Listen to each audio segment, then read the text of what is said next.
Hello, good morning everyone. আজকে 2রা October. একদম ঘুম, অ্যালার্জিতে একটম মুখ ফুলে গেছে, একটু কম হয়েছে।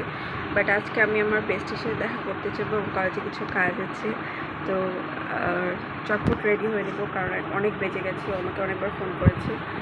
সো এখান থেকে ব্লগটা শুরু করছি, দেখতে থাকো। চটপট রেডি হয়ে নিবো, ওকে। এটা আমার আউটফিটের মেকআপ। তোমাদেরকে মেকআপ সময় স্বল্পতার জন্য দেখালাম না, পরের ভিডিওতে আমি দেখে দিব আসার পরে যে কীভাবে আমি স্টেপ বাই স্টেপ এই সিম্পল মেকআপ করেছি। খুব বেশি গর্জিয়াস বা বেশি কিছু লাগাইনি। আর তার সাথে এই যে এই আউটফিটটা পরেছি একদম সিল্কের বটল গ্রিন কালার আর ব্ল্যাক ব্ল্যাক টিপ পরেছি। আর জুয়েলারি আমি কানেরটা পরে পরে ব্যাগে নিয়েছি। ফ্রেন্ডের সাথে আজকে ঘোরারও প্ল্যান আছে, কাজ করারও প্ল্যান আছে। তো ওকে, আজকে দেখতে থাকো ব্লগটা। আর আমি জুতো তেমন হিল বা কিছু পরিনি, বাসার যে নর্মাল স্যান্ডেল সেটাই পরেছি কারণ অনেক হাঁটতে হবে আজকে। তো এইটা পরেছি যেটা আমি বাসায় পরে থাকি, এটা কালারও ম্যাচ হয়ে গেছে ড্রেসের সাথে।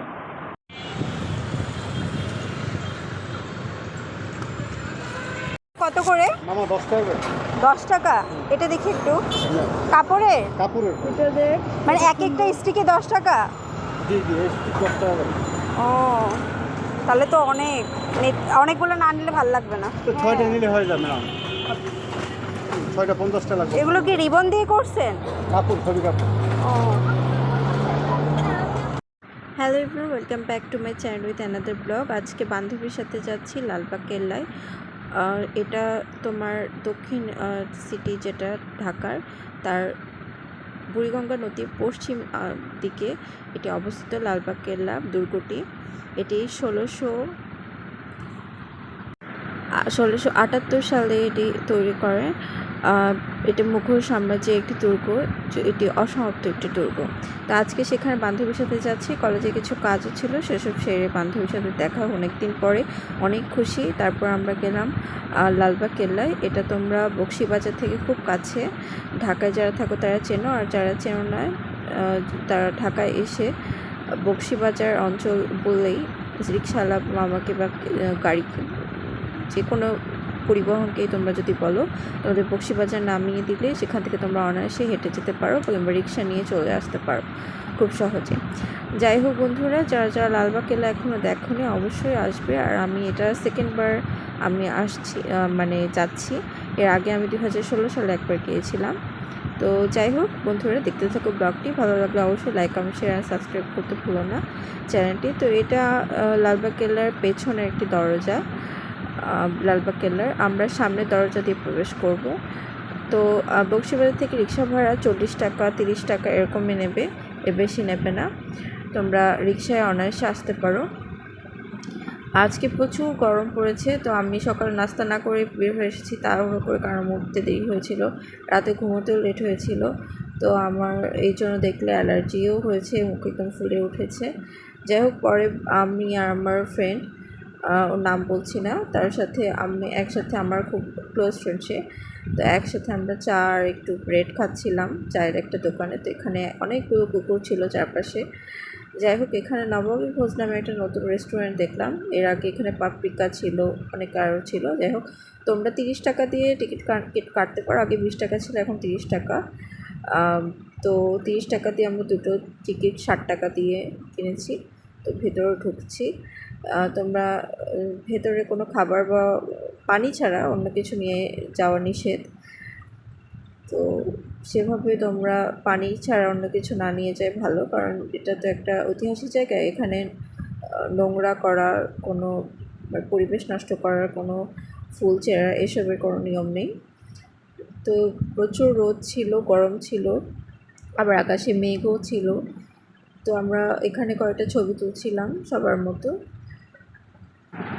আর তোমাদেরকে বলে রাখি, যারা বিদেশি পর্যটক তাদের জন্য কিন্তু 100 টাকা থেকে 200 300 এরকম টিকিটের টাকা। তো যাই হোক, আমরা ওখানে কয়েকটা ছবি তুলে ভেতরে আসছিলাম। তো আমার চুল দেখো পুরো ফ্রিজি হয়ে গেছে, একদম কোকড়ানো হয়ে গেছে।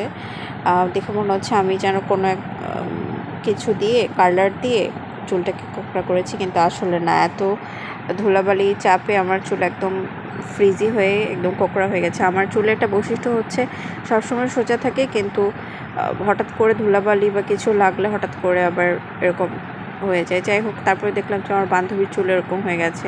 আসলে আজকে বাইরের হিউমিডিটি খুবই খারাপ ছিল। তো যাই হোক, আমরা এখানে কয়েকটা ছবি তুলছিলাম, ভিডিও করছিলাম। তারপরে তোমাদের বলে রাখি, মুঘল সুবেদার মোহাম্মদ আজম শাহ কর্তৃক এই লালবাগ কেল্লাটি নির্মাণ হয়। তিনি যখন ছিলেন তখন তিনি এটি নির্মাণ করেন, কিন্তু কোনো এক কারণে তিনি পরে দিল্লিতে চলে গেলে কাজ থেমে থাকে।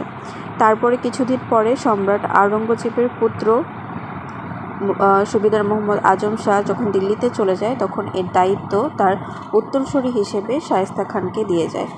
তারপরে শায়েস্তা খান তার কন্যা পরিবিবি সেখানে মারা গেলে তিনিও এই কাজ এখানে থামিয়ে দেন এবং পরে তার বাসভবন ও দরবার হল এর এইখানেই তার প্রিয় ছোট কন্যাকে শায়িত করেন এবং এখানেই পরিবিবির মাজার রয়েছে।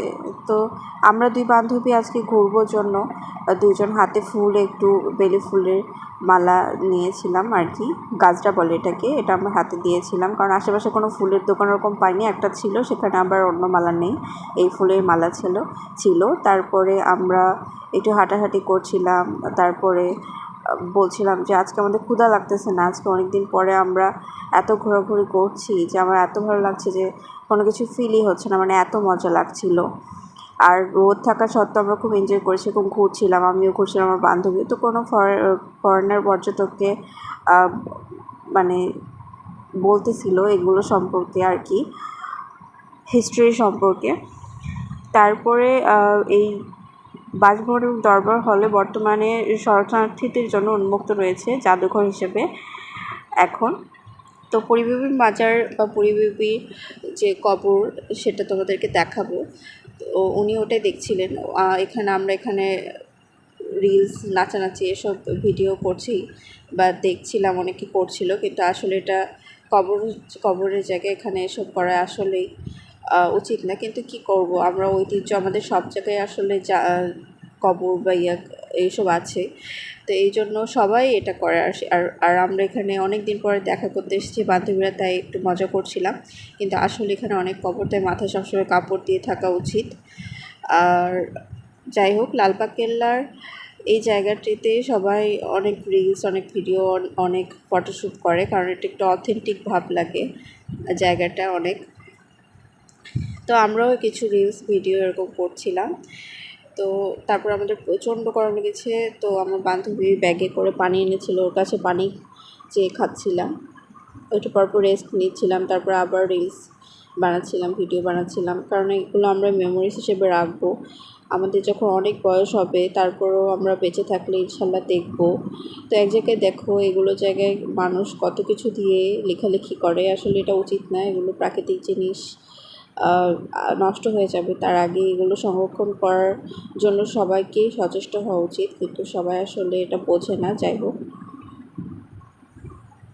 তো এটাই ছিল পরিবেশ সেই কবর তোমাদেরকে যেটা দেখালাম।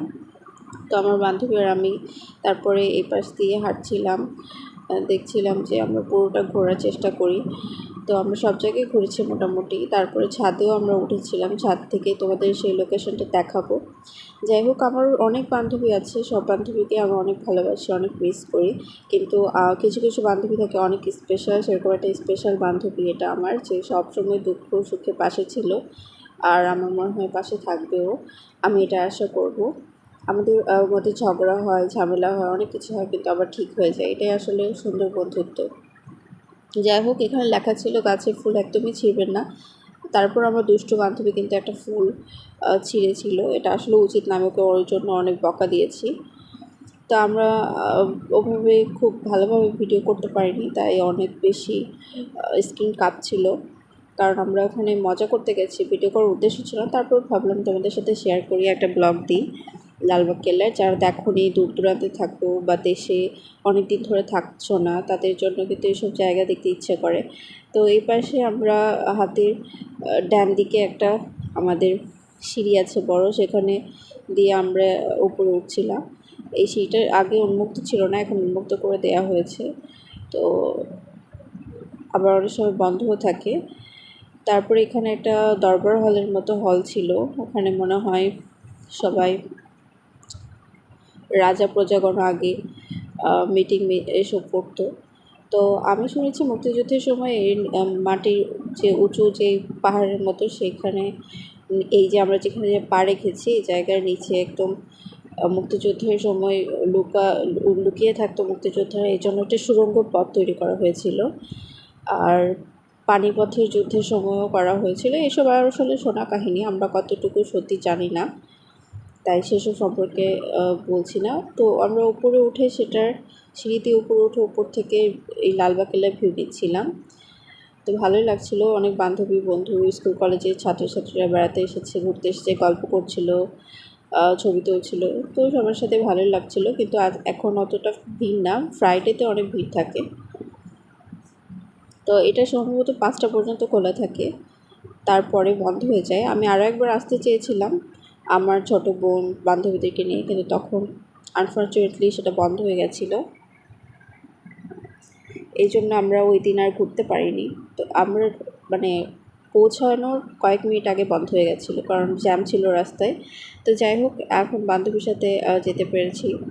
প্রায় কত বছর, 2016-তে, 16, 17, 18, 19, 20, 21, 22, 23, 24, প্রায় 8 বছর পর যাওয়া। 8 বছরে আমার মধ্যে অনেক পরিবর্তন এসেছে, আর তোমাদের মধ্যে সবার মধ্যে পরিবর্তন এসেছে, জায়গারও পরিবর্তন এসেছে। তো আমি একটু ঝুমকার তোমাদেরকে দেখাচ্ছিলাম আজকে এই কস্টিউমটা আমার। তোমরা বিশ্বাস করবে কিনা জানি না, আমার এই ওয়ান পিস একটা মানে কামিজের সাথে আমি কালো ওড়নার পায়জামা পরেছি। এই ওয়ান পিস এটা আমি কিন্তু একটা রাস্তায় ভ্যানের উপর থেকে নেয়া। এটা বিশ্বাস করবে না তোমরা। আর এটা মাত্র 150 টাকা, সেটা দিয়ে আমি বানিয়েছি, বানাতেই আমার খরচ লেগেছে প্রায় 250-র মতো। তো সর্বমোট 350 টাকার ড্রেস পরেছি আমি। আর আমি খুবই কম দামে একদম ফুটপাতের ওপরেই, আবার খুবই শপিং মলেরও পরি ড্রেস। আমার মধ্যে আসলে অহংকার জিনিসটা নেই যে আমাকে দামি ড্রেসই পরতে হবে বা কিছু। আমার যেটা আসলে ভালো লাগে, ফ্যাশনেবল লাগে, আমি ওটাই পরি। আর আমি একটা জিনিস বারবার পরি, এমনকি আমি যেগুলো জিনিস থ্রিফটি বলে আর কি, থ্রিফটি জিনিসও আমি পরি, মানে যেগুলো একবার পরে গিয়ে অনেকে সেল করে সেগুলো জিনিস আমি কিনে পরি। আমি মনে করি এটা আমাদের পরিবেশের জন্য, ইকোসিস্টেমের জন্য খুবই ভালো, কারণ একটা কাপড় মাটিতে মিশে যেতে কিন্তু অনেক টাইম লাগে। আর এভাবে নষ্ট করে যেখানে সেখানে ফেলে দিলে সেটা পরিবেশের জন্য খারাপ, আর টাকারও অপচয় হয়। তো এই জন্য। আর অনেক সাদা হলুদ অনেক ফুল ফুটেছিল এই জায়গায়, অনেক ভালো লাগছিলো। আর এখানেও কয়েকটা ছবি তুলেছি আমি আমার বান্ধবী। তো আমি মেইনলি কাজে এসেছিলাম কলেজে, তো সেই কাজটা শেষ করে আজকে অনেকদিন পরে আসলে ঘুরে আমাকে এত ভালো লাগছে বলার মতো না। যদিও আমার আব্বু আম্মু পছন্দ করে না আমি একা একা ঘুরি, এই জন্য আমার বান্ধবীকে নিয়ে ঘুরলাম। একা একা ঘোরা এমনিতেও নিরাপদ না এখন, তো আর প্রতিদিন তো ঘুরছি না, অনেক দিন পরে, এই জন্য আমার আব্বু আম্মু আমাকে তেমন কিছু বলে না। তবে তোমরা অবশ্যই বিশ্বাসী বন্ধু, বিশ্বাসী মানুষের সাথে থাকবে, তাহলে দেখবে তোমাদের মনে ভয়ও থাকবে না, তোমরা আত্মবিশ্বাসী হবে এবং সামনের পথে এগিয়ে যাবে। বেঁচে থাকতে আসলে পরিবার আর কিছু কয়েকটা সংখ্যক ভালো বন্ধুই দরকার লাগে, আর কিছুই লাগে না। আর কাজ নিয়ে, পড়াশোনা নিয়ে বেঁচে থাকার নামই আসলে জীবন আমি মনে করি। আর ভাই বোনের মতো এরকম বান্ধবী পাওয়া আসলে ভাগ্যের ব্যাপার। যাই হোক বান্ধবী, আমি তোমাকে অনেক ভালোবাসি, এই ব্লগটি তোমার জন্য। আমি জানি তুমিও আমাকে অনেক ভালোবাসো। যাই হোক, লালবাগ কেল্লার আজকে মিনি ট্যুর আর কি, অ্যাডভেঞ্চার কেমন লাগলো তোমাদের কমেন্টে জানিও। আর অবশ্যই এখানে দেখছো অনেক ঘাস, একটা লোক এখানে ঘাস তুলছিল। আর তোমরা যারা নতুন আমার ভিডিও দেখছো অবশ্যই একটা লাইক, কমেন্ট, শেয়ার আর সাবস্ক্রাইব করো প্লিজ। তোমাদের সাপোর্টে আমার এই ইউটিউব চ্যানেলকে অনেক দূর নিয়ে যাবে, আর তোমাদের জন্য নতুন নতুন আরও ভিডিও আমি আপলোড করবো ইনশাল্লাহ। তো ওই যে দেখো, আবার আমরা দ্বিতীয় দফায় পানি খাচ্ছি, এত গরম লেগেছে, এত ঘামছিলাম। তারপর টিপ টিপ একটু বৃষ্টিও পড়ছিল, তাই ভাবলাম আমরা চলে যাই, পরে চলেও গেলাম। তো এই যে এখানে কিছু লেখা ছিল মুঘল সম্রাটদের কাদের কীর্তি ছিল। এখানে একটা বুলেটের মতো, কামান আর কি, কামান ছিল। আগেকার যুগে যুদ্ধের সময় এই কামানগুলো ব্যবহার করা হতো। তো এখানে অনেক রঙন ফুল ফুটেছিল। আমার বান্ধবী বললো এরকম করে একটা ভিডিও নে, তো আমি ওর রিকোয়েস্টে এই ভিডিওটা নিয়েছি এবং আমার অনেক ভালো লেগেছে। আসলে ভিডিওটাও সুন্দর হয়েছে, ফুলটাও সুন্দর। আর এখানে হলুদ একটা জবা দেখলাম আনকমন, ঠিক হলুদ না, কমলাও না, একটা মাঝামাঝি কালার। এটা খুব আনকমন একটা ফুল। জবার এই কালারটা আসলে সব জায়গায় চোখে পড়ে না, তো এটার একটু ভিডিও নিয়ে নিলাম। আমার ব্লগ তোমাদের কেমন লাগে অবশ্যই জানিও। আর যারা দেখছো তাদের অনেক ধন্যবাদ, আমাকে সাপোর্ট করছো তাদের অনেক ধন্যবাদ। তোমাদের সবার জন্য অনেক ভালোবাসা যে যেখানে আছো। তো তারপর প্রচণ্ড গরম, আইসক্রিম খেতে খেতে বাসায় চলে এসেছি। আজকে এই পর্যন্ত।